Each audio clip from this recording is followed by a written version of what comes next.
now available on CBC Gem. Thank you, Toronto! You know the feeling of finding a really good podcast? Or the feeling of someone always being there, like your favorite radio show? Stream CBC Podcasts, CBC Music, and CBC Radio anytime, anywhere. Download the CBC This is CBC News. Good afternoon, I'm Rosanna Hempel in Winnipeg. At 12 o'clock, it's 12 degrees in Winnipeg. Sun and cloud this afternoon, 30% chance of showers, and a risk of a thunderstorm late this afternoon, a high of 17 today. Dozens of firefighters will be at the Manitoba legislature today for a tribute to a co-worker who died earlier this month. As CBC's Josh Crabb reports, his death has sparked calls for more mental health supports. Around 200 firefighters are expected to be in attendance as the Manitoba government honors the life of 40-year-old Preston Heinbigner. He died by suicide April 9th. Close friends and colleagues say he was living with post-traumatic stress disorder. The United Firefighters of Winnipeg wants the Workers' Compensation Board of Manitoba to declare Heinbigner's death a line-of-duty death. And they're asking for more capacity in the Winnipeg Fire Paramedic Services Behavioral Health Unit to make sure firefighters dealing with mental health issues can get treatment faster. An MLA will make a member statement before question period today. Then there will be a moment of silence and a recess. Some politicians and firefighters will walk across Broadway to Memorial Park for a ceremony honoring Heinbigner's life. Josh Crabb, CBC News, Winnipeg. On this Earth Day, the province says it is restoring funding to 3 environmental organizations. Environment and Climate Change Minister Tracy Schmidt says the budget will give close to $400,000 to the groups. Climate Change Connection will receive $100,000 for outreach and education programs. Project Director Kurt Hall says Manitobans are anxious about climate change. To relieve the anxiety and promote meaningful action, it's important that people have relevant and reliable information. This is what all 3 of our organizations that have been announced here today provide. The funding that's announced today will help us to reach more Manitobans more often. The Green Action Centre will receive $230,000 to help promote green commuting, composting, and waste reduction. The Manitoba Eco Network gets $60,000 to go towards its inner city climate adaptation projects. And the federal government is creating a new plastics registry. It says the tool will compel plastic producers and other companies to help monitor the life cycle of plastic. Environment Minister Stephen Guilbeault made the announcement. Every year from now on, they must declare the quantity and types of plastic they supply, how these plastics move through the economy, and how they are managed at the end of their life. An Earth Day statement from the federal government says this new registry will improve how plastics are made, cut plastic waste, and help build green economic opportunities. Currently, less than 10% of plastics in Canada are recycled. The rest ends up in landfills or the environment. And the U.S. government is preparing to sanction an Israeli military unit accused of violent crimes against Palestinians in the occupied West Bank. The unit is made up of ultra-Orthodox Israelis. Chris Brown reports.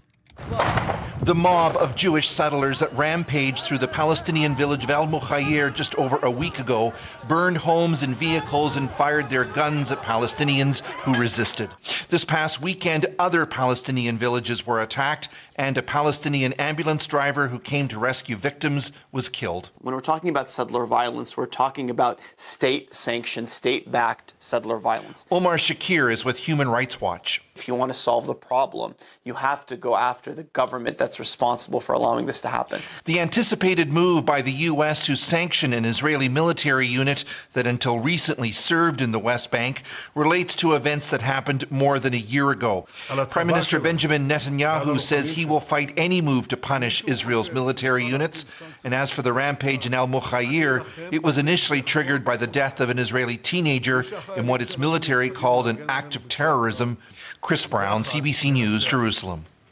Proceedings are underway in New York at Donald Trump's criminal hush money trial. Trump is accused of falsifying documents in an attempt to cover up payments made to an adult film star in the final days of the 2016 presidential election.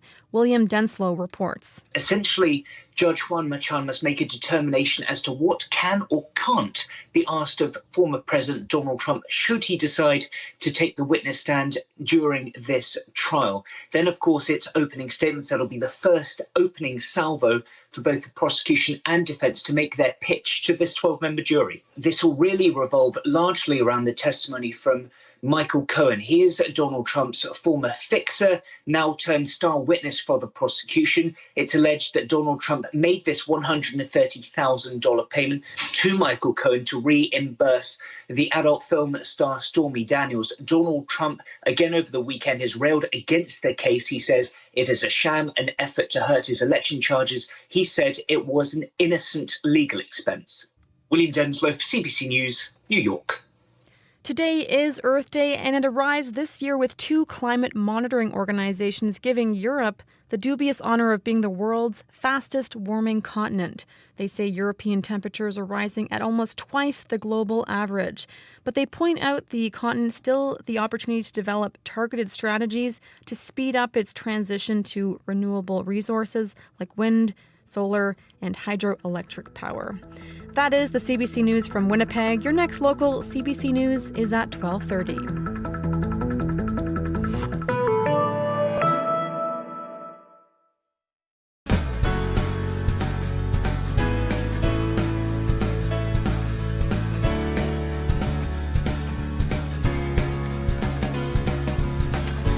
Hello, my friends. Thanks for joining us on this Earth Day. Happy Earth Day. You know, for gardeners, it's alchemy, a way to turn kitchen and yard waste into gold for your soil. We're digging into composting today on Radio Noon. Our guest from the Green Action Centre knows all about it and thinks diverting organic waste from our landfills has a lot of value. But are you willing to pay extra tax for that value? In Brandon, you're already paying for it, but cart pickup has just been suspended. Call and record your comments, thoughts on this, questions right now. 204-788-3797. A new documentary celebrates the magic of the prairie wetlands. You can see that doc today. We'll tell you all about it at 12:15. But first, we're off to Thompson. And the news in Thompson is making quite a splash. The indoor pool people in the city and surrounding area have been asking for years will finally be built. Thompson's last pool closed suddenly and permanently in 2019. An engineering report showed the building had serious structural problems that threatened the safety of visitors and staff. But now they are building the Thompson Regional Aquatic Center. It's scheduled to begin next month. Ian Graham is a communications officer with the City of Thompson. Thank you for joining us, Ian. Thank you, Janet. It's my pleasure to be here. So how big a deal is this, getting a pool again for people in and around Thompson? I think it's a pretty big deal. I mean, especially for people with young children who want to have, swimming lessons like so many of us did as children. And I think, Thompson has long, cold winters, and it's going to be great when this facility is complete to be able to have that indoor recreation option again, that, you can be warm and enjoy the water and just have a good time.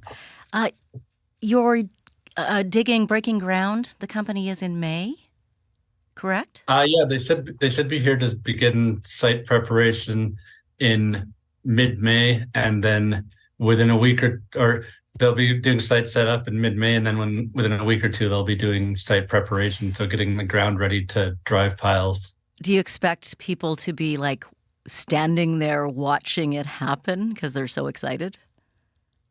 Yeah, I mean, I'm sure there will be some kind of ceremony to mark the event because it's been a long time coming, and, it's right by the arena. So it's right where everybody can see what's happening. So I think it'll be a big deal and people will be excited to see work finally getting underway. Your goal for opening it is when?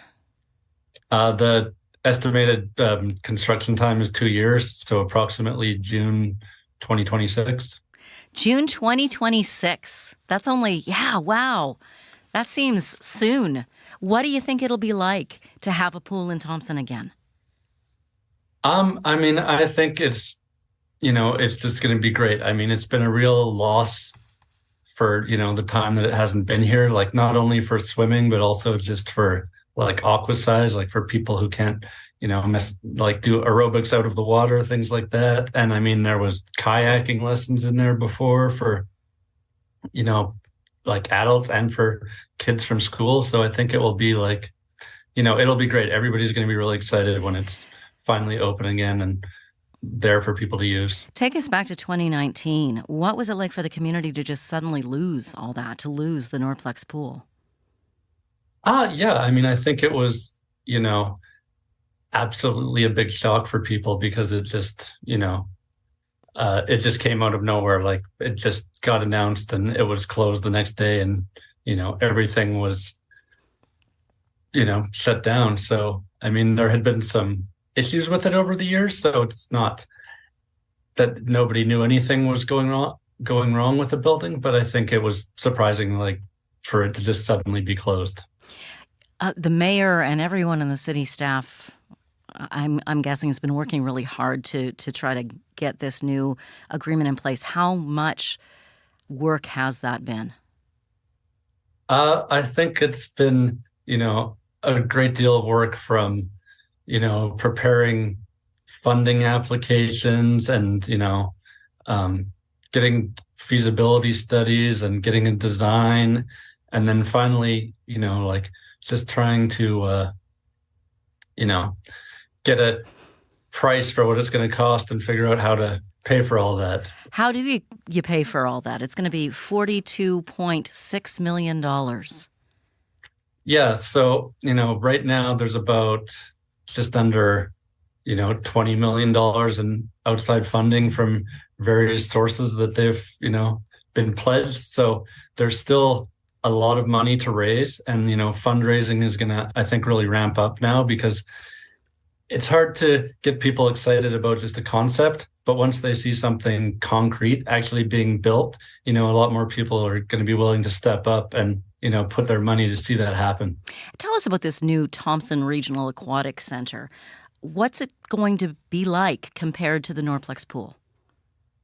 It's going to have a lot of similar features as the Norplex pool. Like there's plans for it to be a water slide, and there will be, a sort of recreational kids type pool, except instead of just stairs, it'll have like a sloped beach type entry. So it'll be more accessible.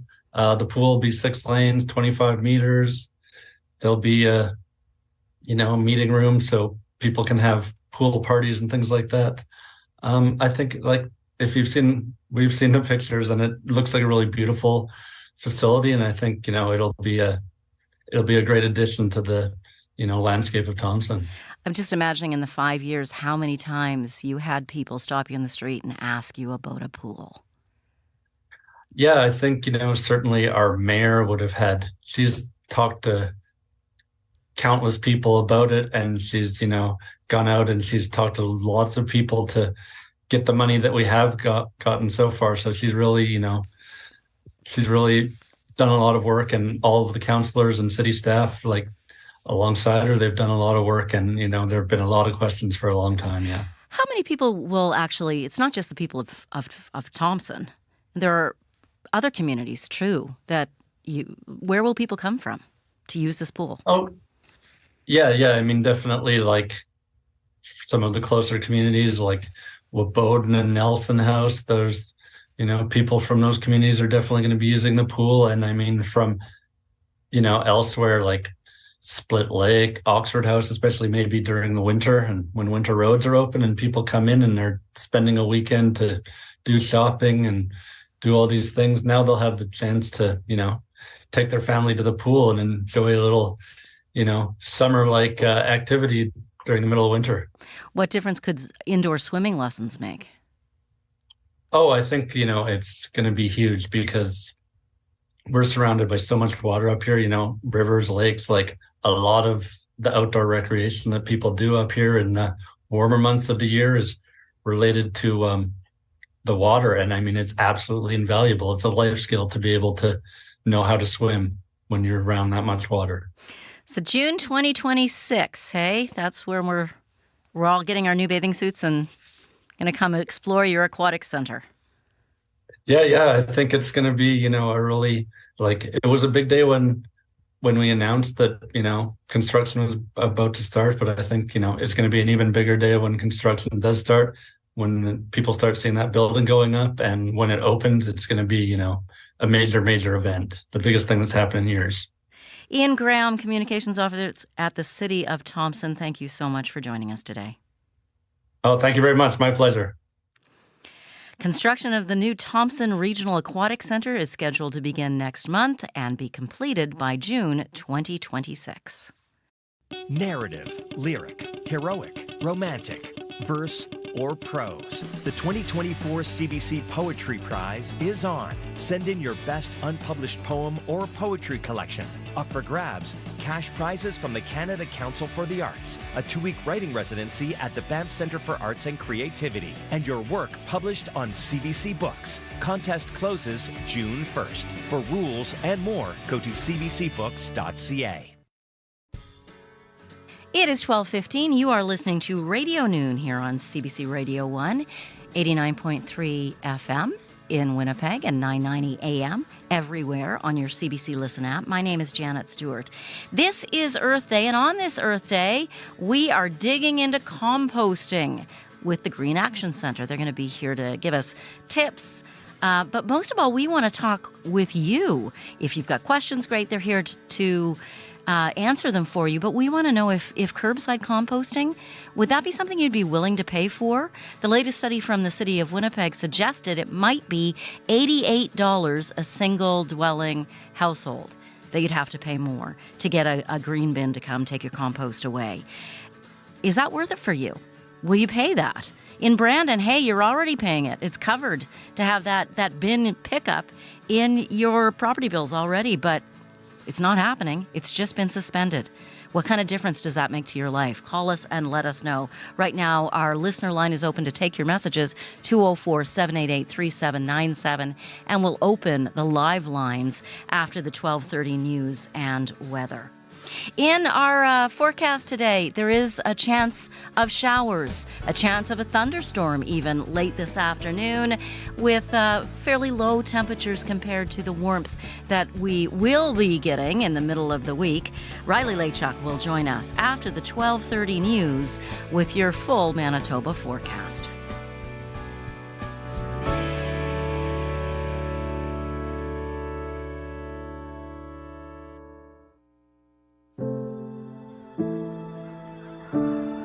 From the heartland of North America comes the story of a hidden paradise.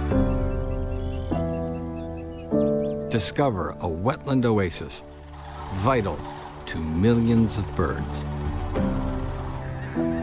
Fly alongside the epic migrations of these remarkable creatures as they return home to raise the next generation. Is this real life or make-believe?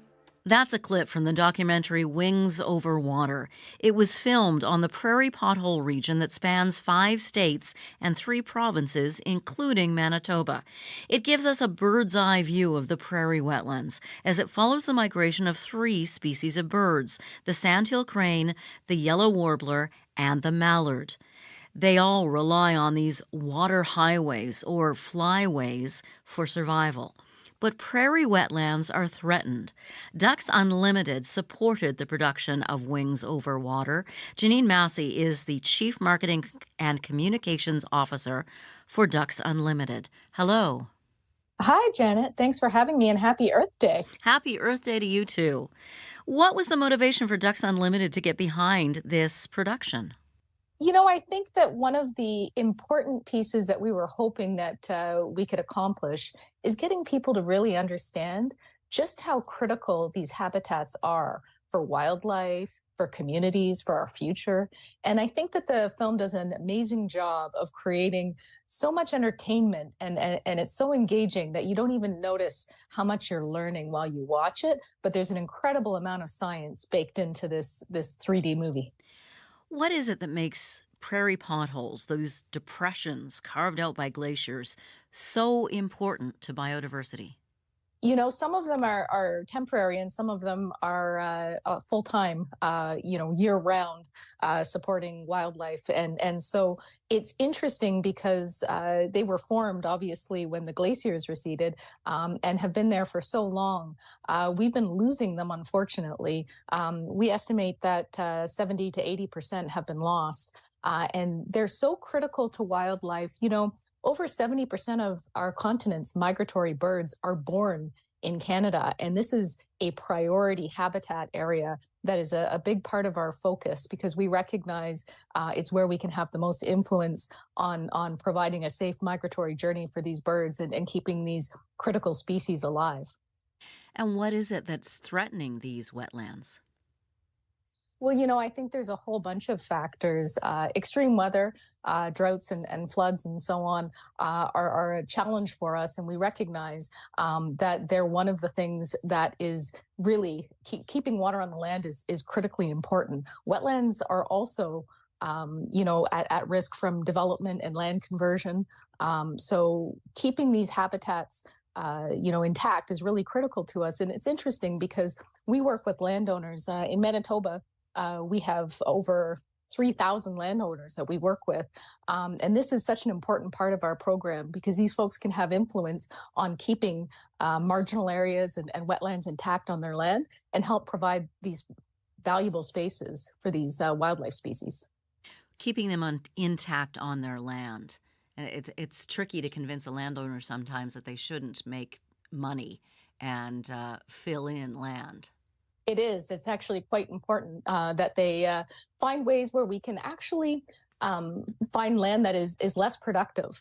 That's why we have this marginal areas program, because there are areas that sometimes are less productive. And so we speak with landowners all day trying to find solutions that help them have a lucrative business while also helping to support our wildlife.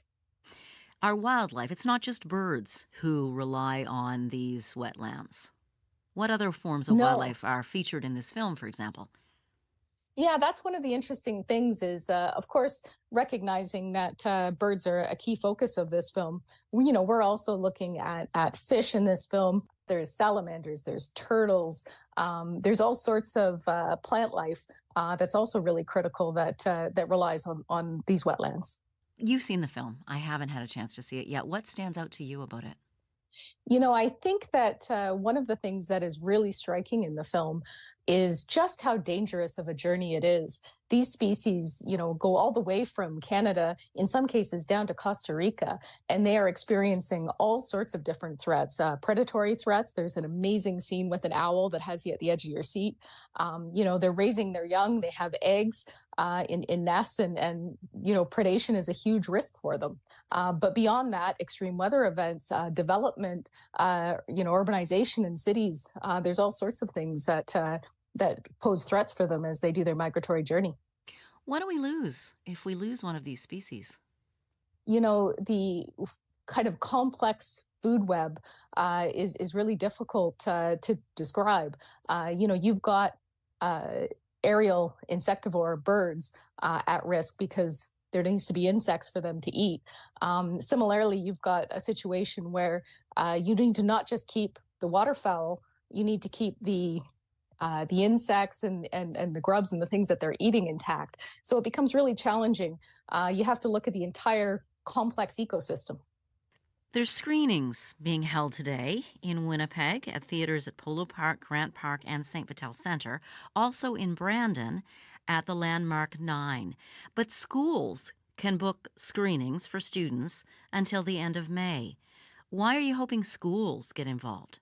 We think it's really important that youth are interested and engaged in appreciating our natural spaces at a young age.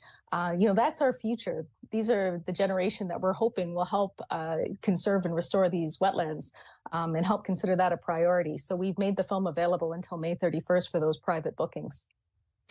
Janine Massey, thanks for your time today. Thank you. I appreciate it, Janet. Janine Massey is the Chief Marketing and Communications Officer for Ducks Unlimited. I spoke to her just before the program today.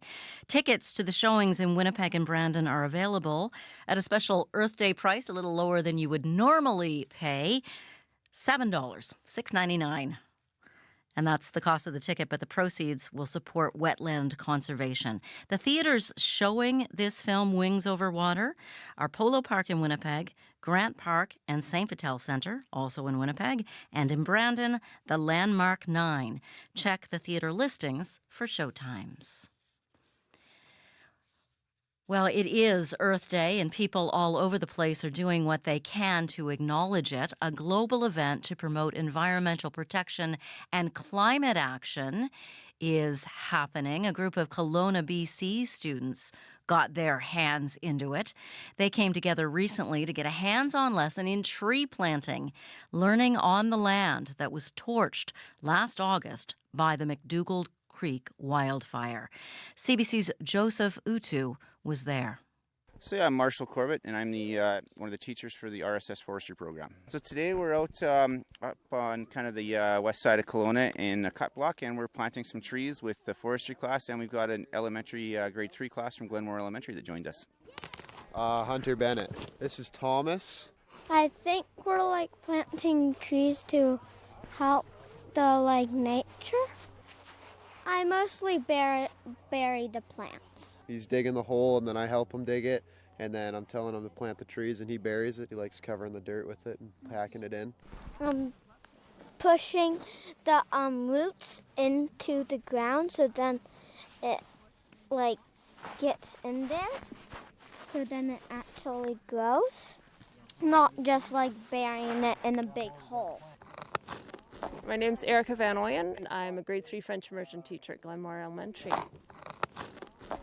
It's giving them the opportunity to be outside and learn on the land, learn about what's happened in the environment, learn about the fire from last year. They all saw it, but this way they get to see what actually happened and the devastation that happened.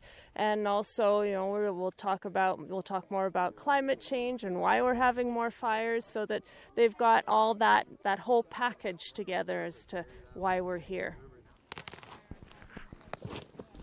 I don't think there's a too young. It depends on how you present it. If you don't present it as doom and gloom, but you present it of what you can do to help, and what you can do to support the land and make sure that we protect this planet that we're living on. Talking to little kids about why we turn off lights or why we turn off the water, right? It can be as simple as that. We don't have to say, we're going to burn, and it doesn't have to be that kind of thing. My name is Kavan Paul. I am 17 years old. I am with the RSS Forestry Group. I see that it's a great opportunity to rebuild the forest and rebuild what we lost, because most of what happened here is natural disaster. So we want to give back to what Mother Nature gave back to us. That's Marshall Corbett, one of the students in Kelowna, BC, who'd been planting trees on an area scorched by a wildfire. Thanks to CBC's Joseph Utu for bringing us that story.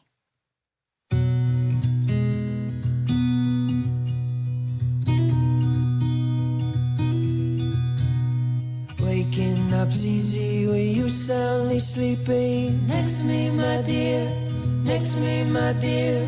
Say what you mean as you stare at the ceiling and whisper in my ear, whisper in my ear. I'll go if you go next to me. It's ours for the stealing when you are there dreaming. Next to me, my dear, next to me, my dear. Take what you need, then you kiss me when leaving and whisper in my ear, whisper in my ear. I'll go, you go next to me. Don't need to look for the love in your eyes.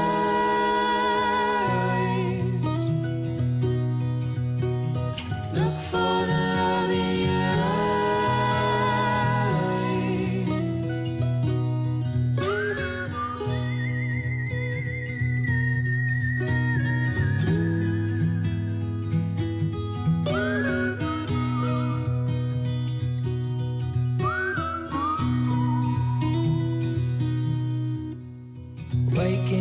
easy with you soundly sleeping. Next to me, my dear, next to me, my dear.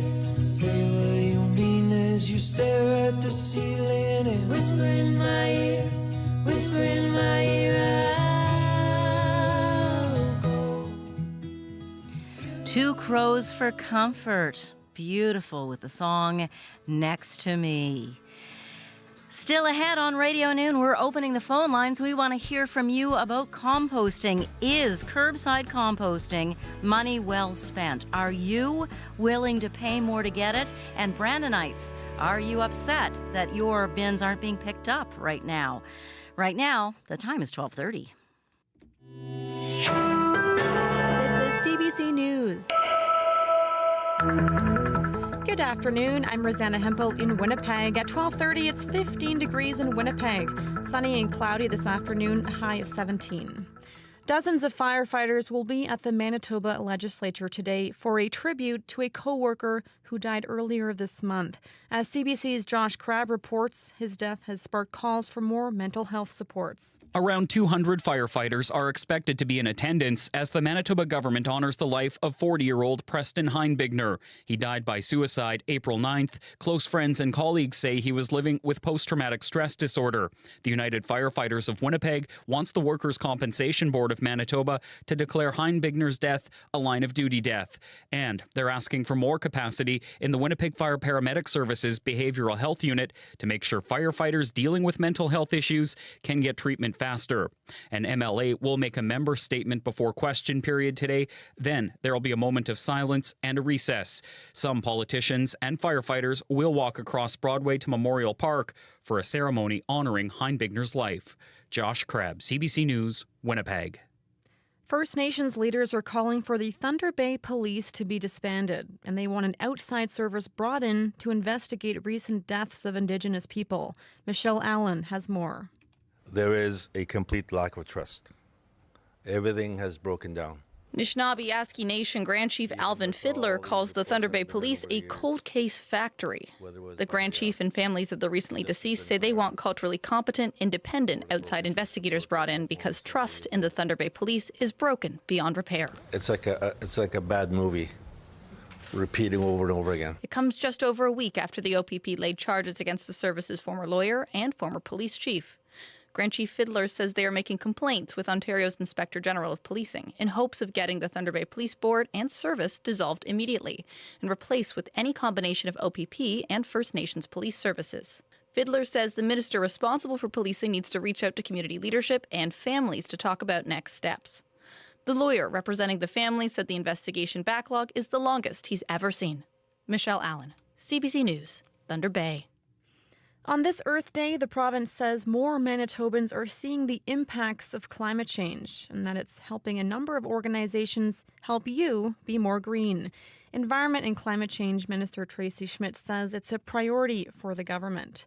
Climate Change Connection, Green Action Centre, and Manitoba Eco Network will share in close to $400,000. That is the CBC News from Winnipeg. Your next local CBC News is at 1:30.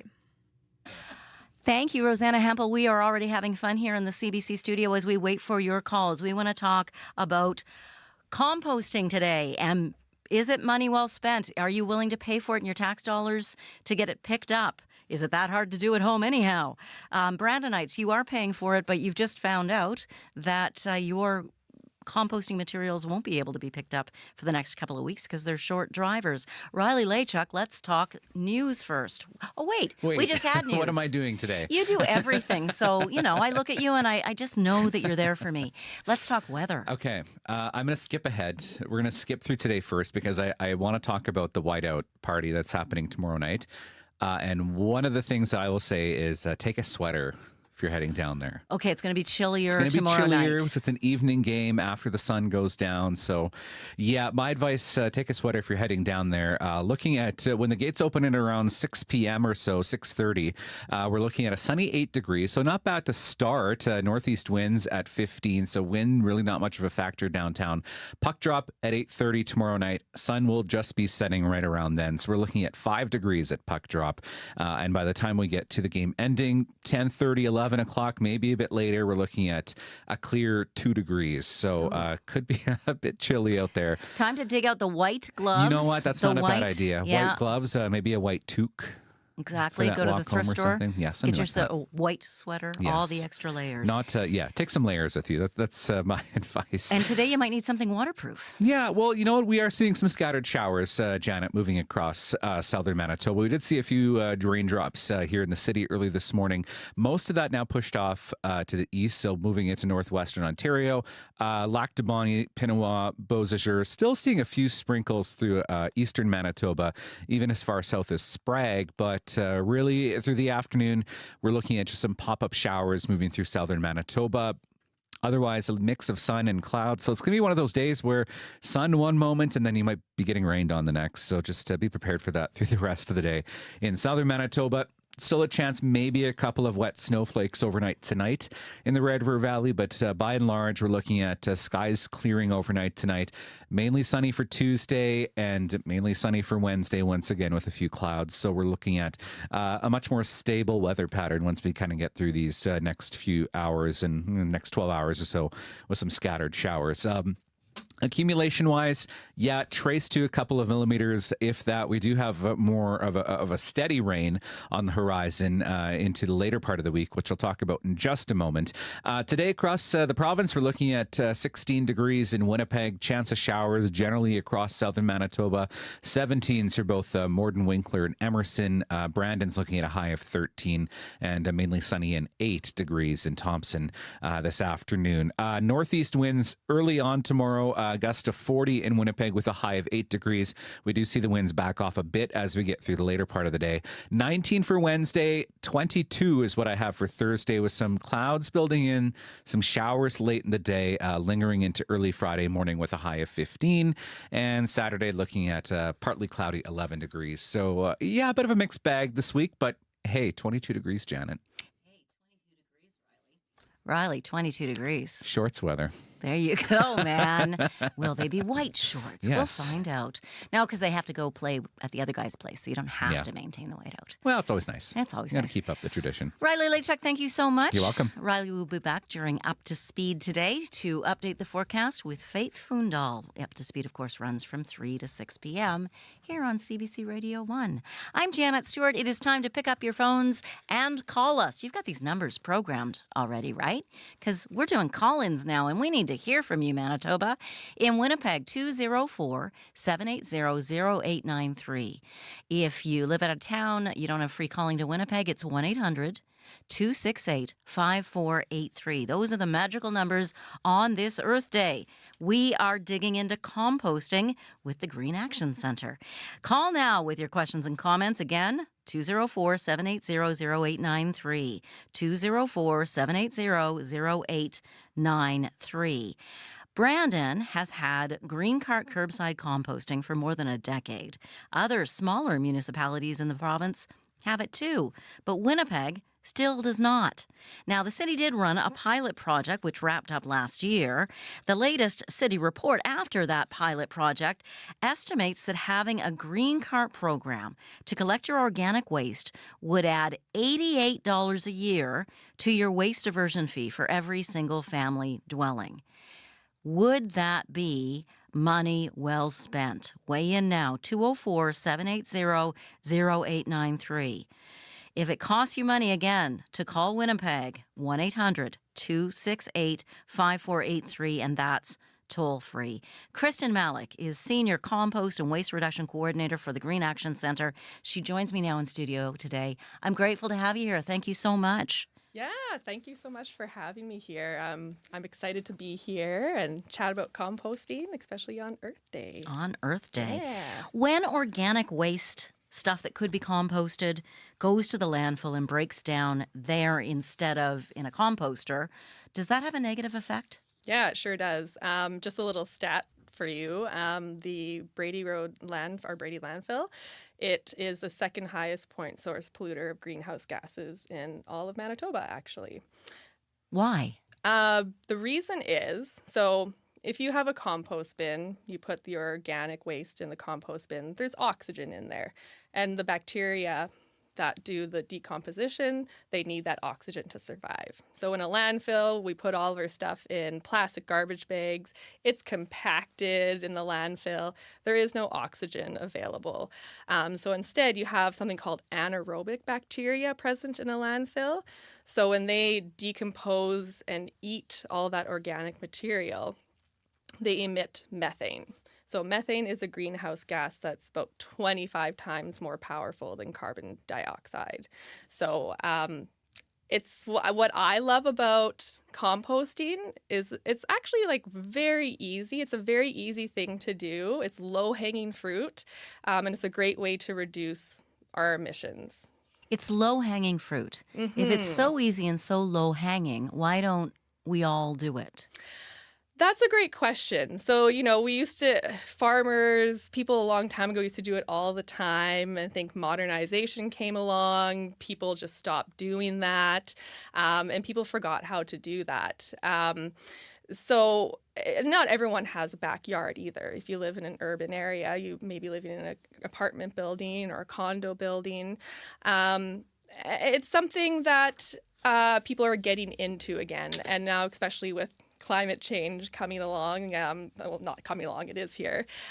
We're really noticing the effects. Now people are showing a lot more interest in it. And we're realizing that it's something that we really need to do as well, especially as a city. And as a city, with lots of folks who do live in apartments and don't have the space for their own compost, or lots of folks who do have the space for it, but maybe they have concerns, maybe they don't know how to start or how to, and perfect opportunity to call in and ask you a question right now. 204-780-0893 if you've forgotten the number. Brandonites have this thing that sounds really handy called a curbside composting green bin program. It doesn't cost people in Brandon anything to sign up to be part of the green cart collection program, but it does take their tax dollars to run the program. To the tune of $160,000 a year. That's what it costs the city of Brandon to run its program that services 10,000 homes. So tell me, Brandon, is green bin composting worth your tax dollars? Give us a call. I know this is going to be top of mind because the city has just announced it's suspending pickup temporarily in Brandon. The general manager of operations, Patrick Pullock, tells me the issue is an unforeseen change in staffing. It just came to light on Thursday. They made the call and announced it on Friday that they're not picking up your compost at the moment. They don't know when they're going to get back to it. They're hoping soon, but they just don't have enough skilled equipment operators. So they made the choice to stop picking up green bins so they could keep the equipment operators they have working to pick up recycling and materials for the landfill. So weigh in now, Brandon. Let us know how you feel about this. 1-800-268-5483. 1-800-268-5483 is the toll-free number if you're outside Winnipeg. Kristen, weigh in on this. I just told you about this disruption in Brandon a moment ago. How do you feel about it? Yeah, so this is something new to me, and it's really unfortunate. It's composting, just like when recycling came along, it was a new habit that people had to build. The composting pickup has been around in Brandon for quite some time now. So it's, gained momentum. Lots of people are in the habit of it now. So it really is a shame that it had to be either temporarily canceled because it's easy to slip back to our old habits. Now in Brandon, they do have places where people can drop off their compostables. We have that in Winnipeg too. Those 4R depots, correct? You can drop compostables off there. No, not at the moment. Why not? Because I just went online and it told me I could. At the 4R depots? It said that. It said it would take compostables. Oh, you're thinking it's the yard waste material. Aha. Yeah, so not food scraps. Well, why not? Liz is on the line, and Liz wants to jump in the conversation. Hi, Liz. Thank you for calling Radio Noon. Hi. Do you live in Winnipeg or outside the city? In Winnipeg. And how do you feel about the idea of bringing curbside composting here? Well, it might be a good idea for some who don't already do it, but I already compost. I don't want to pay for something that I already do. Do you tell me about your composter and why you do it? Why do you compost? Well, because you get really, really rich organic soil. Like I don't have to buy soil for my garden, and because I make it on my own, I produce it. So how do you feel about the people who don't compost? Well, I guess first of all, I think everyone should, but that's not possible for, as you already said, people who live in condos. But do you shake your heads when you see friends out there buying gardening, additives for their soil? Yeah, I do. But I'm not their judge. No, of course not. But what the city could do is have people sign up if they want to have their compost picked up. Like Brandon does. Yeah. Except don't make it straight across the board. Like I would be very upset if I found $88 on my water and waste bill. Like I said before, I already compost, so I don't need the services of the city. How difficult is it to compost? It's not difficult at all. I just have a little container in the kitchen where I throw in, food waste and then take it out to my composter. Liz, if you don't mind, hang on for a second. We've got somebody on the other line, and I just might want you to weigh in on what she's saying. Hi, Nancy. Thanks for calling Radio Noon. Hi, Janet. Thanks. You're from Vancouver. Yes, I moved to Winnipeg from Vancouver about 17 years ago, and we go back quite often. And since we left, Vancouver has implemented a really well-established composting program. My concern is that what we did notice with a lot of our friends in Vancouver is the growing rat problem in the city core. So in the city itself, when people are putting out their compost buckets, rats have become a really big problem in Vancouver. Composting is a phenomenal idea, and it has to be done eventually, but I'm just curious if maybe with our city, we might want to put our tax dollars towards first fixing roads, schools, etc., before we get into a composting problem, which also may lead to a vermin problem, like in the city of Vancouver. Liz, if you're still there, Liz was our first caller, Nancy. I just want her to weigh in. Liz is a longtime person who's composted. Have you ever seen rats, Liz, around your compost? This would be a city thing. This would be people who live in the city, right? With the back lanes, etc., where the compost bucket would have to be. Of course. My apologies, Liz. I was asking you a question, but I didn't hit your button. So that was my bad. I don't know if you heard that question, but Nancy called in. She's got friends in Vancouver who, of course, the city's experiencing a rat problem. And Nancy worries that compost might attract rats. Have you ever had that experience? No, I've never seen rats. I haven't seen raccoons either. I anticipated seeing raccoons, but I haven't. Any vermin whatsoever because of the composter? Not that I'm aware of. Okay. Liz, thank you so much for your insight on this. Okay, I have another idea. I think that, I don't need my recycling or my garbage picked up every week. I think that the city could save money if they pick that up every 2 weeks. Well, how much do you divert out of your black bin, out of your garbage bin, because you compost? A lot.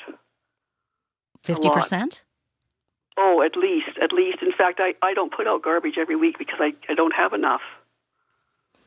Liz, thank you very much for calling Radio Noon. Okay, thanks. Now, Kristen Malik, what do you think about the concern over rodents? I myself had a composter, and my neighbor convinced my husband that we should get rid of it because of mice. Oh, that's one of the most common fears that people have about composting. And I would like to say that right now, all of the organic waste that is going to the landfill, it's in our garbage bins outside. So we're not adding new waste into bins outside of our house. So instead of putting the organic waste in our black garbage bins outside of our houses, we put them into a green bin if we have curbside pickup. So we're just putting our organic waste in a different bin. So if we don't have rats coming to our garbage bins at the moment, then it should be fine because we're putting organic waste just in a different bin, a green bin instead of a black bin, and still going to be plastic. It's going to have a lid. What about raccoons? That's another pest fear that came up. And that's the same issue we would have, like if we had a green bin program, curbside collection program.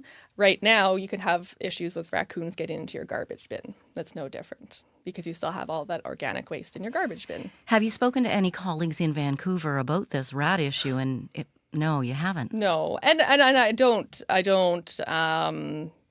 deny that there are rodent issues with any type of waste collection. It's something that's delicious to any animals that come around. So, yeah, but we still have that waste out there on the street, no matter what bin it's in. We've got another caller. His name is Will Belford. Now, Will, I understand you took part in the Green Cart pilot program we had in Winnipeg, correct? I sure did, yeah. I was pretty happy to come home and find the green bin on my driveway with some info in my mailbox. I was very pleased. You're someone who composts anyhow, correct? Yeah, that's right. Wherever I live, I always have a compost bin, whether it's one of those black plastic ones. But where I was living at the time was we actually had two big bins. They were about 4 foot by 4 foot, and we did a lot of garden waste and a lot of food waste through there. But even so, I was happy to see the pilot project because it opened up a world of new compostables for me. Oh, what could you put in that city composter that you couldn't use in your own composter? Well, okay, there's my top three have got to be soiled cardboard products, like a pizza box, for instance. If you've got a pizza box that has a bunch of cheese oil and things on that, you generally can't recycle that, but you can compost it. And so further to that, you can compost in there things like bones and, meat and cheeses and things like that. That's something that you generally wouldn't want to put in your own compost at home. But probably the number one thing for me that I really appreciated, I have a dog. And so when I'm going around, as you can imagine, once or twice a day, he leaves you a little present. You got to do something with it. And being able to bring it home and put it in the composting bin, knowing that it's going to get turned into something useful, that goes a long way. Now, Kristen, I want to ask you about that because I didn't think that was something you could do. Yeah, I'd have to double check the list of accepted materials for the pilot program, but I'm almost positive you're not supposed to put pet waste in the green bin. But Will, that was included in the pilot. I mean, that was some time ago. My memory might be failing me, but that was my understanding that as part of the municipal project. I read something about that they were touting it as a way of getting rid of dog waste, but they must have had some sort of big industrial place that would, because I don't know how that would break down otherwise. In Brandon, I'm sure I read just today, because I was on their website today, that they didn't want to take any sort of dog waste. No, there's a lot of cities that won't take dog and cat waste. Technically, it can decompose in a composting system, but it's the pathogens that can cause an issue, is particularly in your backyard bin. As he mentioned, he wouldn't put that in his backyard bin because it doesn't get hot enough to kill off the pathogens in the waste. Right, and then you wouldn't want to put it on your garden because you might eat that tomato. Exactly. Or carrot or whatever, yeah. For sure.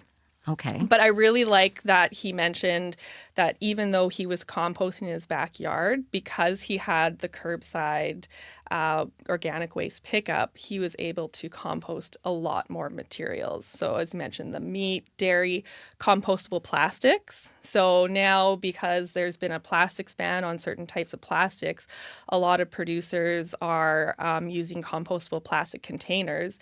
But it's not any better if we don't have a composting system to dispose of them in. Right now, they're just going to the landfill. They can't be recycled? They can't be recycled, and they also cannot be broken down in a backyard compost bin. So that you need an industrial compost exactly. system. Yeah, a citywide compost system. So, Will, as a Winnipeg resident, you tried this pilot project. To you, did it seem worth the $88?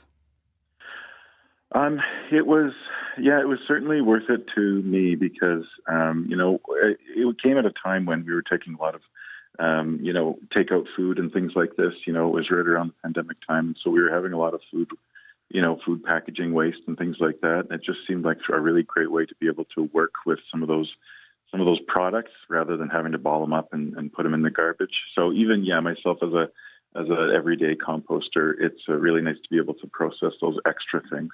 How much did you see your garbage go down?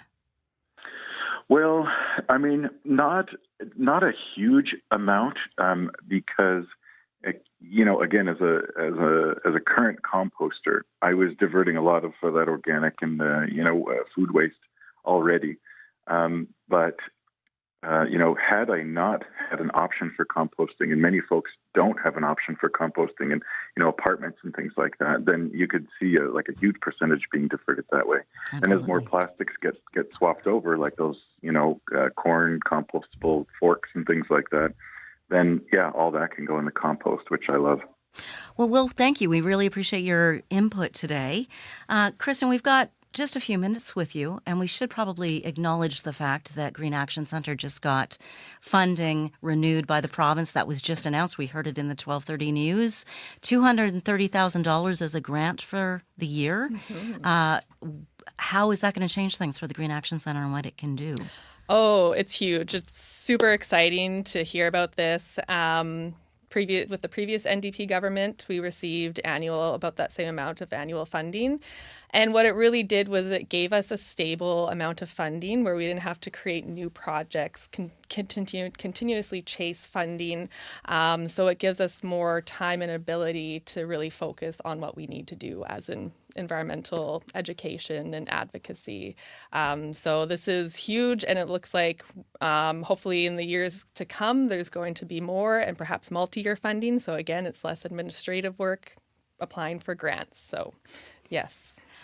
Thank you so much for being with us today.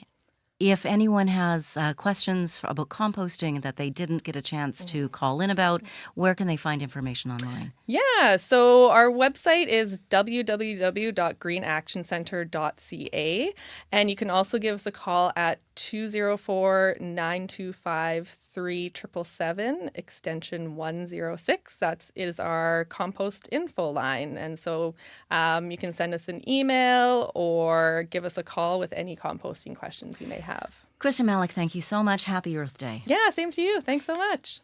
Faith Wendell, happy Earth Day. Happy Earth Day to you as well. Thank you for joining us in the studio today. It's always nice to be here. What will you be chatting about on Up to Speed today? We're going to talk about From Blues to Beyonce. It is the title of a new book that connects the works of musicians from Billie Holiday to Beyonce and other Black female artists in between. Author Alexis McGee joins us to share her latest project. It's going to be a fun conversation, which includes music as well, to bring you right back. Music, because Beyonce, the bee, and all the other bees. I'm not going to try to sing any of Beyonce's music. You're such a beautiful singer. You're very kind, thank you. Well, it's all very true. Hard to beat Beyonce, so. It is, but do you have to beat her? Nope. Can't you just sing along? Nope. Does everything have to be a competition, Faith? I would lose. Thank you very much, and I doubt you'd lose. Thank you. Well, maybe Beyonce. I'm Janet Stewart. Thanks so much for joining us for Radio Noon today. I'm really surprised we didn't get more calls from Brandon about that lack of pickup, but maybe they just know that the city's doing its best. In the meantime, if you're a heavy equipment operator and you need a job, Brandon's looking for you. I want to thank everyone who worked on our show today. Rosanna Hempel's handling the news desk. Riley Lachuk, as much as I tried to say that he was doing the news, is actually our weather specialist. Travis Peterson is the magic human who puts us on YouTube. Thanks to everyone who watches on YouTube, by the way. You should check it out. CBC Manitoba on YouTube. And Daniel Friesen's our technician. Thank you, Daniel. Wendy Parker is our producer and our show director. Our show producer is Nellie Gonzalez, and Leif Larson is our senior producer of audio. I hope you have a wonderful day today. Join us tomorrow and have a fabulous day. I'm Janet Stewart. Take good care of yourself. Bye.